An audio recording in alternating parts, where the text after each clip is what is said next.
Good morning, children. Welcome back to Malleability online classes. I hope you all are fine at home. Home, stay safe. As we know that the whole world is still locked down due to corona pandemic.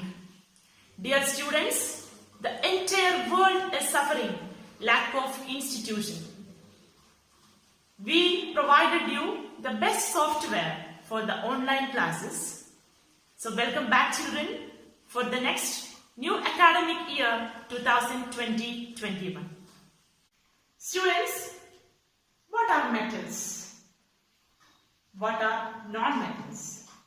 So generally we can say that metals are electropositive.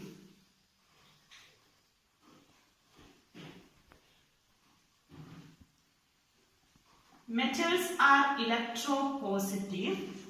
Then what is mean by electropositivity? Students, when we take the elements, the major classification of elements are metals, non-metals and metalloids. So here I have told you metals are electropositive. So electropositivity means ability of an element to lose the outermost electrons. When we talk about a metal sodium, a sodium having atomic number 11, when you write the electronic configuration, you have K shell with 2 electron, L shell with 8 electron and the outermost M shell with 1 electron. In order to attain the stability, the sodium will lose the 1 electron which is present in the outermost shell.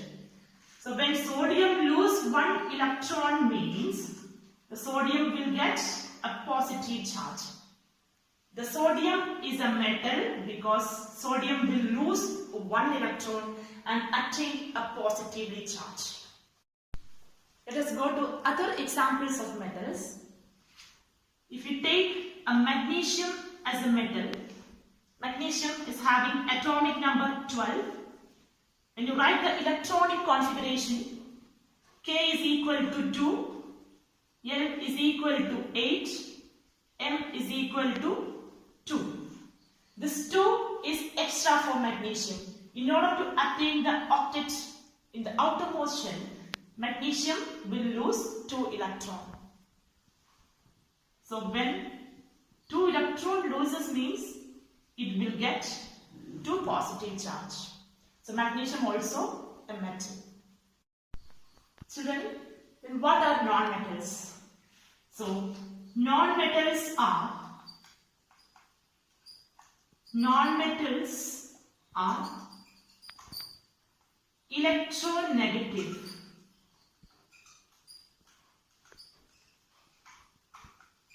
Electronegative. Why they are electronegative? When you take the elements, you can see there are so many gaseous elements are present. If you take oxygen with atomic number 8, when you write the electronic configuration, K is equal to 2, L is equal to 6. In order to attain the stability, oxygen should take 2 electrons. So 2 electrons should take, that time oxygen will get 2 negative charge or 2 minus. Because oxygen need to attain the stability, it will take 2 electrons.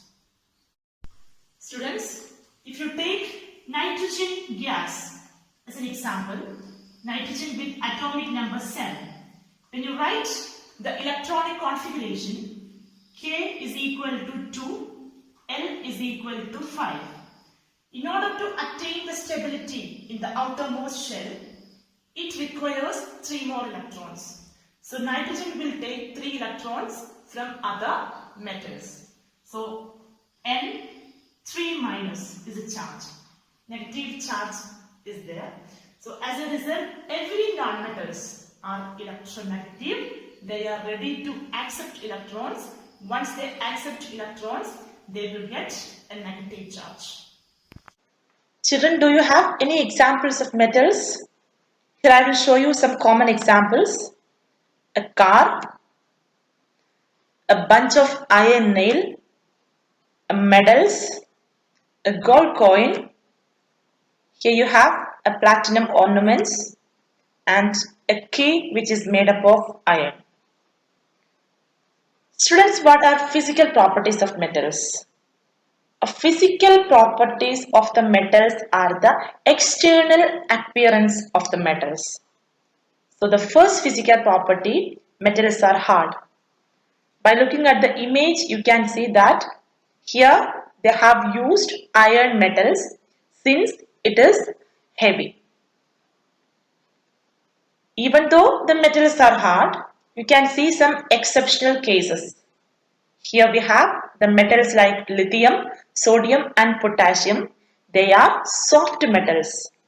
Why they are known as soft metals? Because which can be easily cut it by knife. The next important physical property is the lustrous. What are metallic luster? Metallic luster is the external shining of the metals. Whatever metal you take, even if you take gold, a silver, a platinum, it has a lustrous surface. Next property is a sonority. So all the metals are sonorous. You can see a tuning fork here. It will produce sound. Students, you know the instruments like violin, guitar, etc. will be based on the same principle because metals are sonorous. The next important property is malleability. So the malleability is the metals can be beaten into thin sheets. Here you can see a gold foil sheet. Students, you are familiar with aluminium foil sheet, which is the wrapper of food. You can commonly see the wrapper food like sweets and all. Okay. These are the one of the important property which is shown by the aluminium and gold since they have a malleability which can be beaten into thin sheets. And the next property, it is ductility. Ductility is the property metals can be drawn into thin wires. Students, here you can see the copper wire and the gold wire. Students, you know one thing, if you have a 1 gram of gold, you can draw it into 2 kilometers. Such a ductile ability is there for gold and silver. That is why copper is used in the wiring purpose. And finally, we know that metals are good conductors of heat and electricity. You can see in the image a tungsten filament have high melting point. Here you can see the electric wire since it can conduct electricity. So copper wire is the best example. Here you can see the electric line. It's a good conductor. Students, then what are non-metals? I'll show you some examples. You have to compare the physical property of these non-metals with the previous metals. The plastic compound is a carbon. Here you can see a rubber band and the wooden items also you can see. Compared to the metals, can you observe any changes in its physical properties? Yes. Let's compare the physical properties of non-metals with metals. Non-metals are soft, they are non-sonorous, they are non-lustrous, they are non-malleable, they are non-ductile, and finally they are poor conductors of heat and electricity. Students, are the non-metals soft or hard? Yes, by looking at the examples, you can say that it is soft. Are they produce sound? They never produce sound. That is why it is non-sonorous. Are they shine? They never shine. But there are some examples. And are they malleable? They are non-malleable. They are non-ductile. And the items like rubber, wooden items, plastic, they never conduct electricity. Then they never produce any such kind of changes. Students, there are some exceptional cases you have to remember. You can see mercury here. Chemical formula of mercury is Hg. This is the condition of mercury. At room temperature, it is liquid. Students, you can see that mercury will show you a property of metal, but it is a one and only element which is present in the liquid stage at room temperature. Remember the term, this is the only metal which are present at liquid state at room temperature. The next important point you have to remember, I have already told you that non-metals are non-lustrous.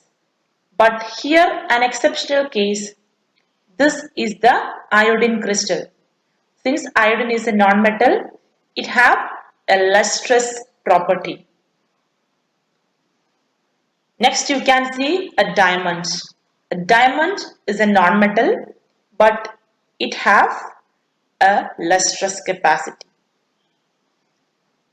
And finally, graphite is a non-metal, but it is a good conductor of electricity. We have already studied that non-metals never conduct electricity, but the exceptional case graphite is there here. This is one of the allotrope of carbon. You can say that since the bond become very weak, it can easily conduct electricity. Dear students, I hope you all got the idea of metals and non-metals. Let me ask you a 3 questions. And the first question, which metal is existing in a liquid state at room temperature? And the second question, which non-metal is lustrous? And the third question, which is the most hardest substance in this world? So students, please share your answer in the comment box.